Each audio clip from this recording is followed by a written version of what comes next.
one of the things that Rashi tells us in regards to Jacob, it says that he prostrated himself at the head of the bed. And Rashi comments that the divine presence was at the head of the bed because the divine presence is with the sick person where he is. So I guess as I was sick and lonely and feeling terrible, I was thinking, well, but Hashem is with me. It's with the sick. So that was a comforting thought. Okay.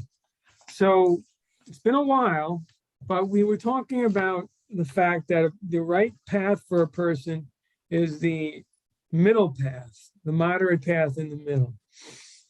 To go with moderation. I mean, the question always is, what is moderation?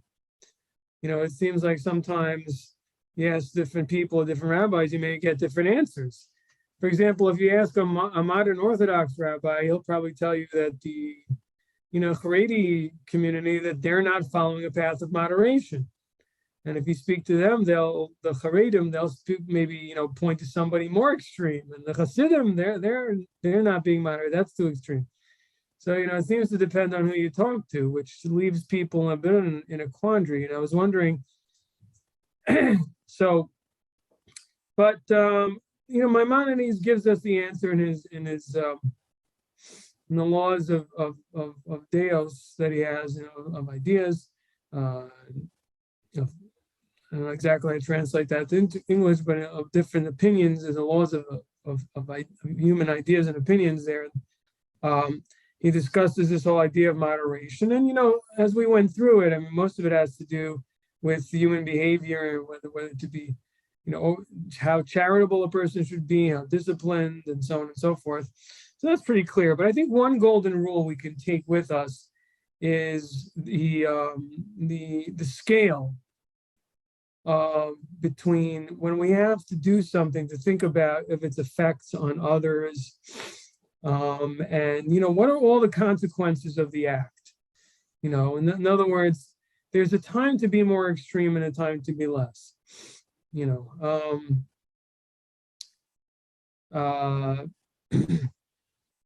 I guess one of the first things that comes to mind is the issue of charity. I think we've talked about it in the past. If someone only has a limited amount for their own family for this Sabbath, or they can give it away to charity, somebody, there's going to be a certain point where a person has to think about their own family, and that they should not be unhappiness in his own house. And that poor person could knock on the door of someone more wealthy and get the money.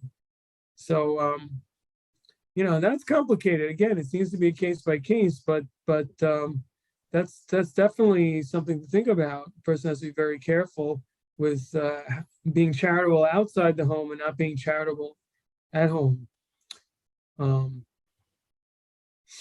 And also spending a lot of time in synagogue, praying and studying, and being neglectful of maybe teaching one's own children or spending time with family. There's also a good example how a person has to be moderate and not go too far, even in good things and in holy things, in terms of, frequenting the synagogue and house of study and so on. And but making sure that they're also paying attention to the people around them. So I thought those are some good examples. All right. So I'm on page 38 of Path of the Righteous Gentile, the bottom paragraph. And he's going to talk about some exceptions to taking the middle road. It says over there, paragraph 9, there are exceptions. When it comes to anger or false pride, one should strive to avoid these destructive traits to the ultimate. Anger is controlled and ultimately eliminated by speaking softly to all people at all times and in all situations. Pride is circumvented by realizing that one is nothing and achieves nothing except for what God bestows as a gift. So simple to say, not so easy to carry out. But anyway, here we have two very, very important exceptions. And it also goes to show how bad and destructive these traits are, that we make an exception and we say, when it comes to these traits, you should eliminate them completely until the end. And that is anger and pride. And I mean, look, some of us may have experienced it, but we all know it, that anger is the most destructive thing. People do the most horrible things out of anger and thoughtlessness and cause terrible destruction, hurt people's feelings, hurt them physically, and often the people close to them, they do this. It's a horrible, horrible trait. And it often comes from a person being very unhappy with themselves, and they just lash out at others. And the critical negativity they feel about themselves, they also see in everybody around them. It's just a horrible, horrible character trait. Also, obviously, it also goes against emunah, goes against faith, because if a person believes that, the situations they're in is all divine providence, then what's the point of being angry? The situation you're in is, at the end of the day, the divine will. You can argue a person could act differently. It is partially their fault. But the fact is, at this moment, this was the divine will at this moment to be in this situation. At least there's some meaning and something valuable there. And there's not a reason to to get to that level of frustration. But anyway, interestingly enough, the Maimonides, which is, again, I think is being quoted here, doesn't give any type of philosophical or thought processes of how to get out of anger as he does with pride. Comes to anger, he just says self-control. That's the answer. Self-control. Don't raise your voice. Don't do it. Don't allow yourself to throw things, or, that's what he's saying. Self-control. That's it. Speak softly, and eventually you'll lose the anger. He doesn't say what I said. Well, there's, you should look at the fact that it's all from God and there's no reason to be upset. He doesn't say that. He just says, just exert self-control. Don't try to figure it out. And yet with pride, we do see that he gives an explanation and tells the person to think things through and realize that the results of his actions, despite any thought and effort put in, only result in success because God gives it to the person as a gift. It's not something that we can have ourselves. God gives that to us. Now, the next example he gives in an exception is actually comes from Chabad thought, and I'll try to understand it. Something called shtus kedusha, the foolishness of holiness. Let's see what this is about. Another exception to clinging to the middle path is what is called shtus kedusha, the foolishness of holiness, which means basically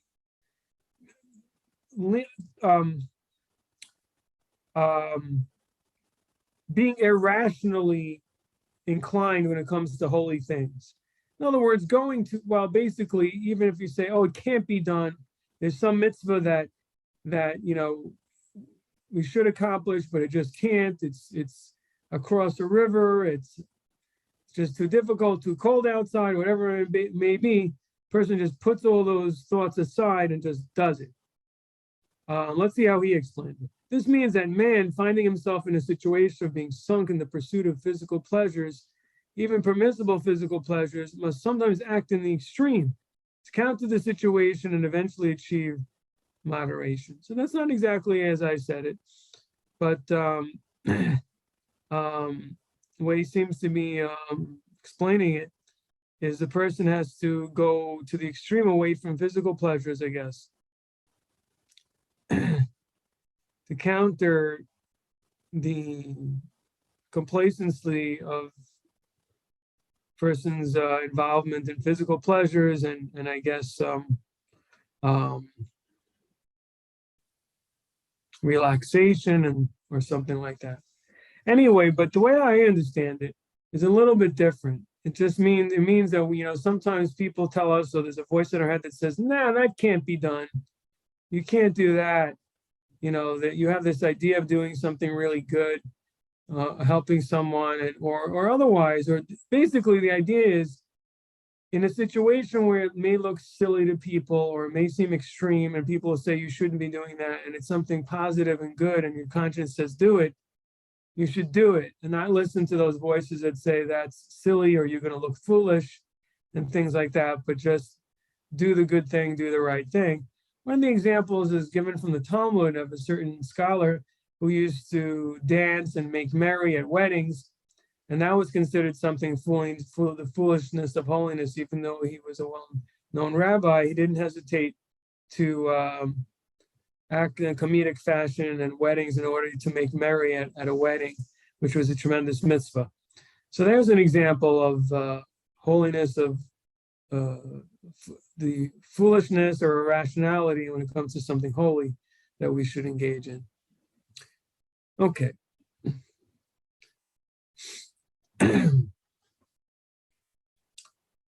I would add that it's something let's go out of our comfort zones a little bit. We also can get into holy habits. For example, a person has a certain amount of time in the morning where they may study, Torah in the morning, and they may go to synagogue or have a Torah session in the evening. And that might be it. And that becomes their habit, and they don't have any more, and because they're working or busy. And then as they, for example, retire, they have more time, they still don't change it because they're so habituated that this is their norm that they don't add any more time for Torah study or learning with others. And the idea of this foolishness of holiness is to take a jump and say, no, we're going to make things different. We're going to do more, even though it feels like a little bit much for me, or it just feels weird because I'm so unaccustomed to it. Do what we're unaccustomed. Go a little bit out of your comfort zone. Okay, now we're on page 39, paragraph 10. In order to assure success in one's strivings, it is important to select a respected friend as both a consultant and a confidant. So in other words, the person should have someone they can talk to about things and get advice. When matters of doubt or concern arise pertaining to the performance of the 7 laws of Noah, another's assessment of the situation will provide objectivity in determining the appropriate course of action. This is called asel harav. Obtain a teacher for yourself. This spiritual buddy system will expand one's perspective and clarity, objectives that can be met even if the advisor is less than a towering genius or spiritual giant. What is desired here is the ability to open up in a sincere dialogue. This can be achieved even when an advisor who is on a lower level, even when the advisor is on a lower level than the one seeking the advice. So basically the idea is talk it out, talk it over with others, have a good friend who is also adherent to the 7 laws, and talk out things with them and see what they think. We all have points in our lives where we come to conflicts, we have moral conflicts. And those are the times we really need someone else to talk to. It's very hard to make those decisions ourselves because, we're caught up in the issues and in the personalized, and it's personal, and it can confuse the mind. And to be sure we're doing the right thing, it's good to talk to a friend, or in this case, or a teacher or a friend. Sometimes it's really hard to find a teacher that you're comfortable with, who knows us well enough. And that's why a good friend who's also on the same page as us with the 7 laws of Noah is often really even more helpful than a teacher. Okay, any comments on any of this so far? All right. Okay. Yes? No? Maybe so? Well,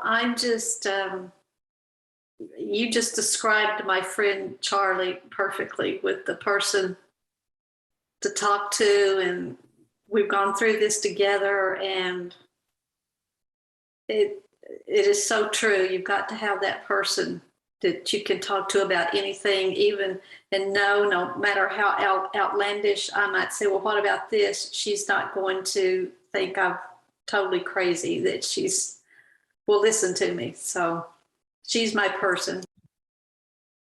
And you're probably her person. I hope so. You're very lucky ladies, both of you, to have a friend like that and someone the same values as yourself. So many people don't have that. I don't find it so easy actually myself to find someone who you can really openly speak to. So it's a very, very lucky thing to have. We really have to try to find it. And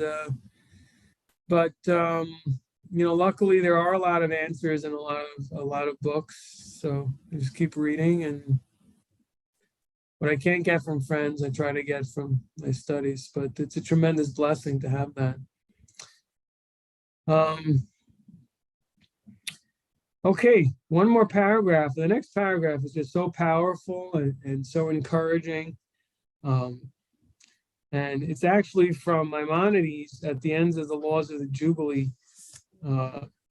He says this, I believe. We'll look it up in the back because it's really worth knowing and taking a look at it in the original source.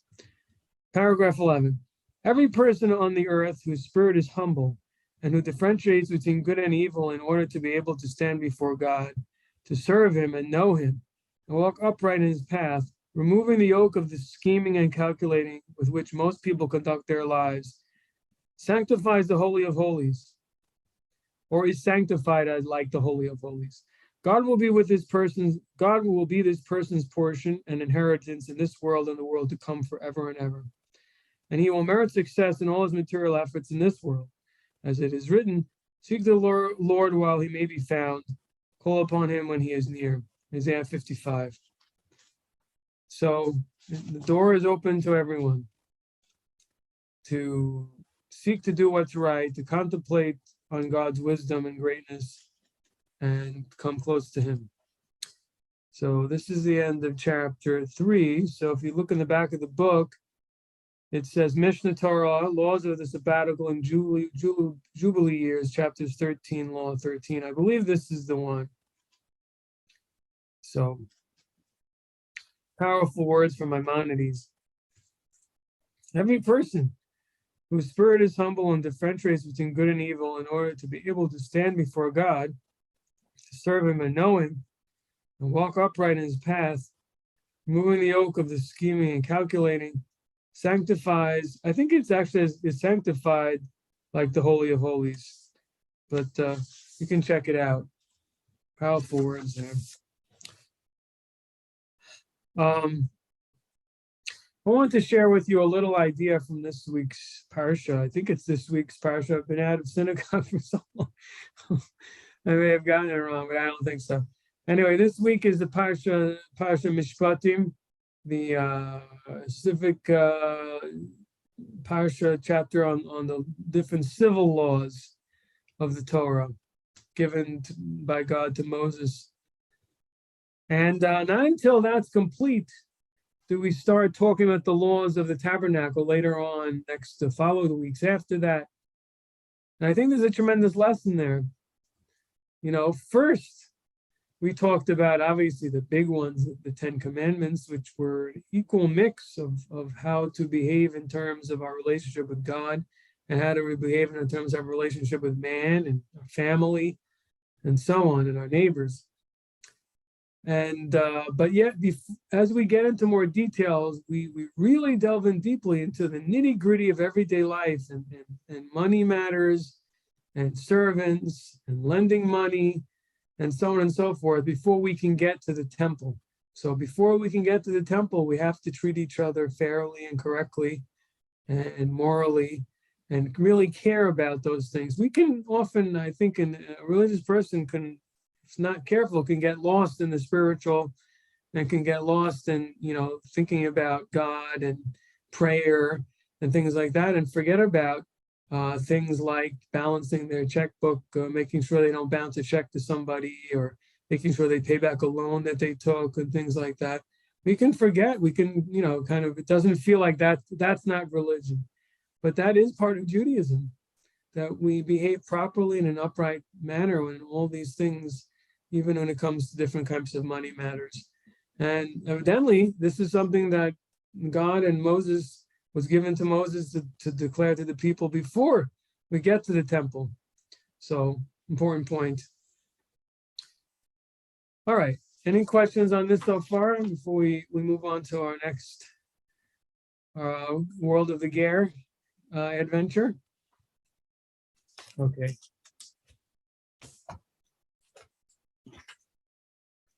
So we were in the middle of talking about Naaman last time. We're still in the middle of it, I believe. So we got to try to finish it today.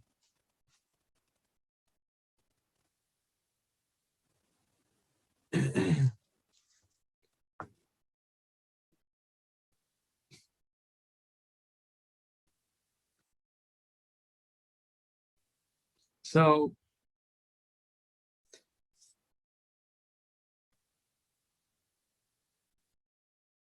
we were on page 82, I think. I think we did the paragraph saying Elisha wants no material reward for his righteousness. So I'm going to start from the paragraph starting with the word Naaman changes the subject. It says there, that's on page 82. Naaman changes the subject and requests something from Elisha. He asked for permission to take a wagon load of earth in order to build a sacrificial altar back home in Damascus. This is another defining moment. By showing his respect for the soil of the land of Israel, he demonstrates his love for the land and his respect for God and the Jewish priesthood. The Baal HaTurim writes, Phinehas and Hophni, the two sons of Eli, the high priest, desecrated the priesthood by their actions, whereas Naaman showed his respect for the priesthood by building his sacrificial altar from the earth of the land of Israel. In the end, Phinehas and Hophni were killed for their misdeeds, and Naaman was brought on the wings of the Shekhinah, and his grandsons became great scholars of the Torah. So this act was a really powerful act of respect that he did and that he showed towards the land of Israel, Jewish people, and the priesthood. Next paragraph. By asking Elisha's permission to take the soil, Naaman demonstrated that he had become scrupulously observant of the Noahide prohibition against theft. He has not merely rejected idolatry, but has taken upon himself the entire doctrine of the 7 Noahide laws. So, because there is an opinion that it's permitted to dwell in the land of Israel. Rashi brings it in the Chumash, as long as the non-Jew doesn't engage in idolatry. So he's explaining to us now, the author, that Naaman embraces all the 7, and that's why not only idolatry does he reject, but theft as well. And now Naaman brings to Elisha a problem he must face. It is a problem that every Noahide ger must deal with in some form or another. Sooner or later, the Noahide will return home to live among idol worshippers. These are his people. He loves them and must remain at peace with them.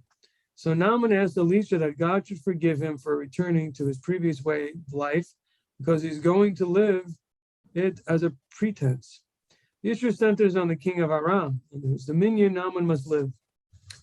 As the king is trusted aid, one of Naaman's duties is to accompany the king when he visits the temple of the local Aramean god. The last place on earth that Naaman wants to be is in the temple of Avodah idol worship. But the king requires it of him, and when the king bows down before his idol, Naaman will be expected to bow along with him. But in his heart, Naaman will be bowing only to the God of Israel. Elisha blesses him with Lech L'Shalom, go towards peace, meaning that God will be with Naaman now and forever, even in times of danger and places of darkness. The spiritual filth that Naaman grew up with is no longer part of him. The foreskin of his heart has been circumcised, and so Naaman departs from Elisha, prepared to be a lonely man of faith, a ray of light in the midst of darkness. It's bringing out this issue of loneliness, and I think it's also there's a frustration when a person has such a deep belief and yet can't show it and has to,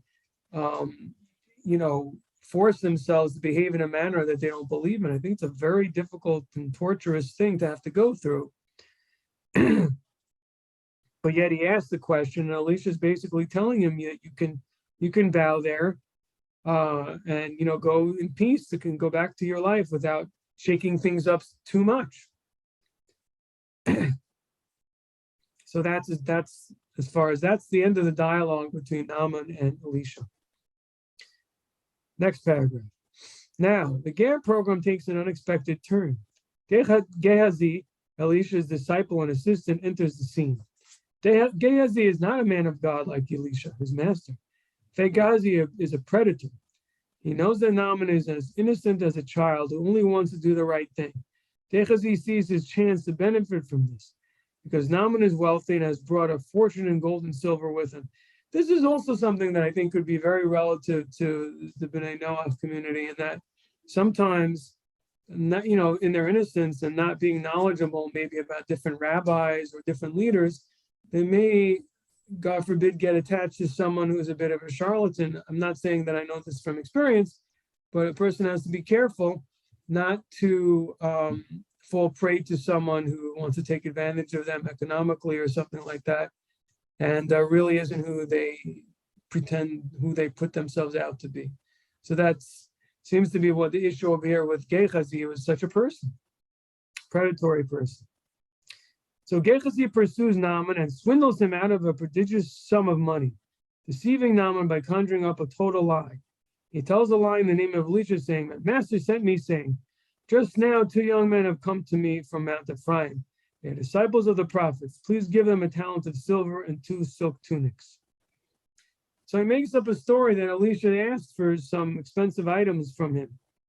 Still flushed with joy and feelings of generosity, Naaman says to Gehazi, "Please take 2 talents." Naaman's free will offering is profoundly symbolic.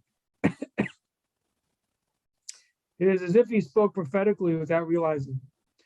Torah scholars, and all the more so disciples of the prophets, are compared to the gold-plated wooden beams that form the walls of the tabernacle Moses built at Mount Sinai.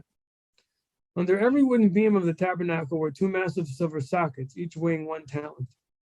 The silver sockets were forged with half-shekel donations given by the children of Israel as a redemption for their souls, as it says. And the Lord spoke to Moses, saying, "When you take the sum of the children of Israel, according to their number, each man shall give a ransom for his soul to the Lord when you number them. There be no plague among them." So famously, this is the chapter in Exodus 30, which talks about how you count the children of Israel, and talks about the half shekel that should be given as part of the census, and that they shouldn't be counted separately without giving this sum.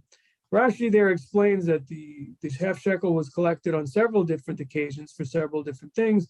There's a half shekel that was given for the public sacrifices that were brought, the regular daily sacrifices. There was also the half shekel that was given in order towards the building of the temple, and specifically for these adanim, specifically for these base supports for the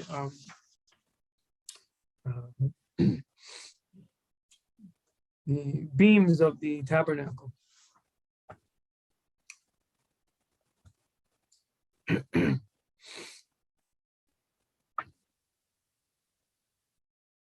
Okay.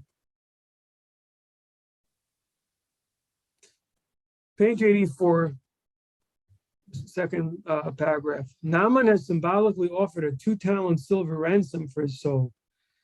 From this standpoint, this is all good. Even though he was swindled, Naaman has fulfilled the mitzvah of giving tzedakah. So from his point of view, it was a mitzvah. That's also important to keep in mind. What a tremendous lesson. Sometimes people are worried, gee, if I give this money for charity, but how can I trust this person? Well, I wouldn't give big sums to someone we don't trust, but a little bit of money, I think it's worth the risk to give a little bit of charity. And either way, you get the mitzvah, even the person wasn't 100% honest. But all is not well with Gehazi. Naaman suspects that Gehazi is lying, but gives anyway. Gehazi has desecrated the name of God by implicating the prophet Elisha in his deception. And so Naaman returns home, his body purified and his soul redeemed by the God of Israel. It says, "Thus says the Lord, you are my witnesses and my servant whom I chose, in order that you know, believe me and understand that I am he. Before me no God was formed, and after me none shall be. I am the Lord, and besides me there is no Savior." Isaiah 43. So I'm not sure why he's quoting that here. He's implying that this refers to Naaman. But either way, the point is that through this whole experience that Naaman has gone through, meeting the righteous prophet Elisha, and his immersion and so on, and his acceptance of the 7 laws, his both body and soul have become purified. That's a wonderful thing. And I think the point is that's something also that every Ben Noah goes through upon accepting the 7 laws. Okay. As for Gehazi, his sin was very great. Elisha prophetically saw exactly what Gehazi did and said to him, "Now Naaman's leprosy will cling to you and to your children forever." And Gehazi slinks away, stricken with leprosy. That's horrible. An interesting question you can ask is, why should leprosy cling to him and cling to Gehazi's children? Why so far? And obviously, like the idea of why should the children be judged? for his sin, unless you say that they follow in his father's ways. And we're talking about a case in which the children follow in the father's ways. But the question remains. Okay, next paragraph. The Mishnah tells us that Gehazi was one of the four commoners who were punished by losing their share in the eternal world. The four are Balaam, Doeg, Achitophel, and Gehazi. Balaam maliciously caused a plague that took the lives of 24,000 Israelites.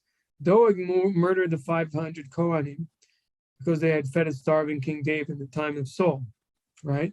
Achitophel advised Absalom to rape David's concubines in public view to show that he was now the king. Gehazi swindled Naaman out of some money and clothing, and all these different four commoners lost their portion in the world to come. Gehazi does not seem to belong to that group of truly evil men. Gehazi was greedy and foolish. The others were monsters. Yeah, it doesn't seem like that for swindling he should have lost his portion in the world to come. That doesn't seem to square equally. But the truth is that Gehazi does belong there with the others. Gehazi gave Naaman an excuse to believe that Jews are greedy, money-hungry predators. Gehazi's greed and foolishness has brought shame to Elisha and to the entire Jewish people. There's no greater desecration of God's name than this. That could be, but it also could be that Gehazi lacked faith in God, and that he lacked faith and belief in reward and punishment. And that's why that even though he was with a prophet, and a disciple of a prophet, he still behaved the way that he did because he was lacking in some basic tenets of faith. Does it say this anywhere? No, but it's an assumption that I'm making, because the question is extremely strong of why he should have lost his portion in the world to come completely for stealing. It's a serious crime, but it's something that he should have to pay recompense, and he was already punished harshly by given leprosy.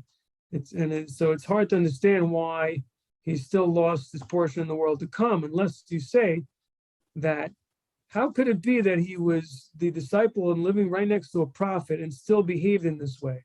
You have to say that his perception and his beliefs were cynical, and he didn't believe in God fully and in the truth of the prophet fully, and that's why he can behave in such a manner. I mean, the point, you have to understand, how could someone behave like that and be right next to such a holy person? There must have been a real wall in terms of his belief, in terms of his overall acceptance of some very, very fundamental things. Ross, you have a question? Well, a possible observation, if you will. Yes. Naaman chose to ask for permission to take the soil, and Elijah had already refused the money once. So what Gehazi did was kind of like he got greedy, and he didn't ask for personal charity. He said, oh, my master has changed his mind, and now he wants some money because a couple of people showed up. So he's lying on behalf of somebody else. He's putting words in the prophet's mouth. Yeah. He's making the prophet look bad. Right. He's really stacking them up here. No, I understand what you're saying, but I mean, it's just really severe to say that someone doesn't have any portion in the world to come. I mean, let's look at it this way. Let's say someone who's been Noach, falls and unfortunately steals, and then they're punished, with leprosy. I mean, should they lose their portion in the world to come completely because they stole? I mean, I don't know. How about this? If they're, I mean, leprosy is similar to the death penalty. A person is alienated for life. They suffer for life. It has similarities to leprosy. And in fact, I think Rashi mentions that when the verse, it says that God tells Moses that all the people who sought your life are dead. Rashi says this is referring to Dasan and Aviram, who got leprosy or something, and therefore they're no longer a threat. So we see there's a comparison of death with leprosy. So I don't know. I'm just asking as a question. I don't really I don't have a clear answer, but this is what the Mishnah tells us, that he lost his portion in the world to come. Extremely serious, extremely severe. I personally believe it has something to do with his close proximity to Elisha, and yet his failure to learn from his ways. This shows a very, very deep problem with Gehazi. Let's see for the last paragraph, and then we'll take more questions. That's on page 85. Gehazi serves as a warning for future generations. Be careful with the ger.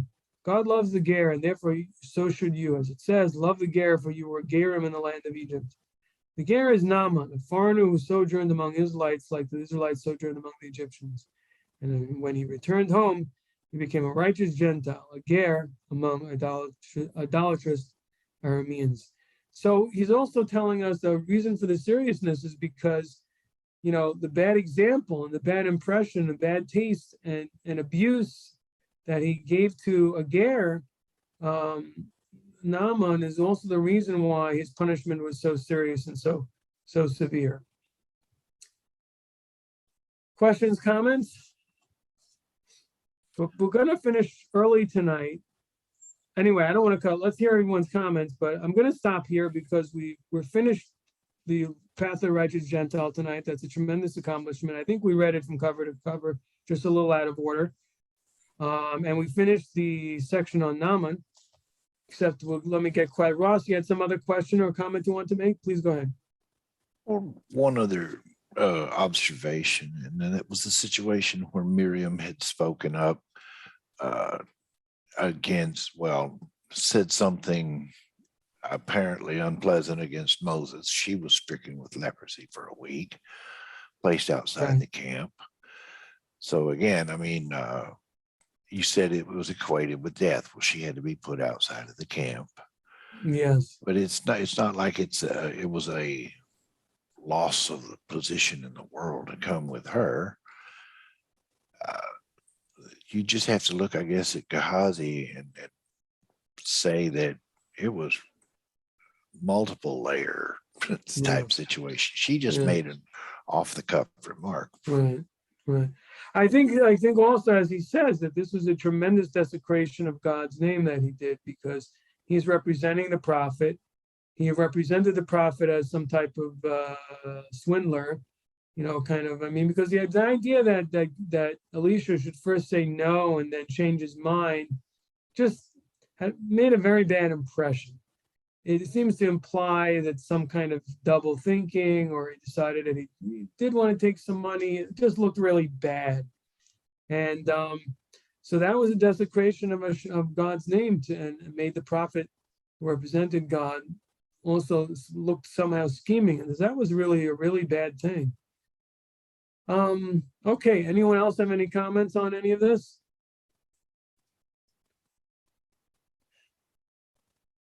Okay.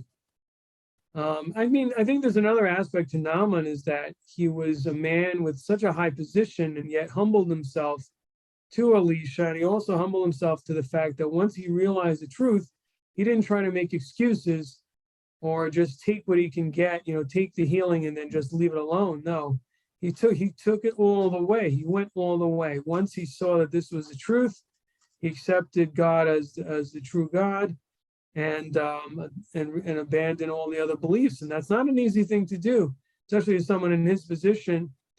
It would be much easier to rationalize things and just go back to your life the way it was. Instead, he had to go back and live a life of, a hidden life. And at the very least, he would have to kind of be humiliated at least once a year with the king and do something he really didn't believe in, and maybe many others around him knew he didn't want to do.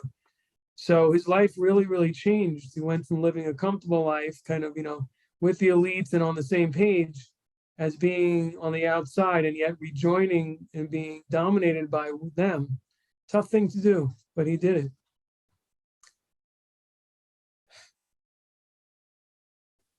It's not easy to be in exile to be among a majority of people who don't think as you do, and to have to stand out and have to be the nonconformist.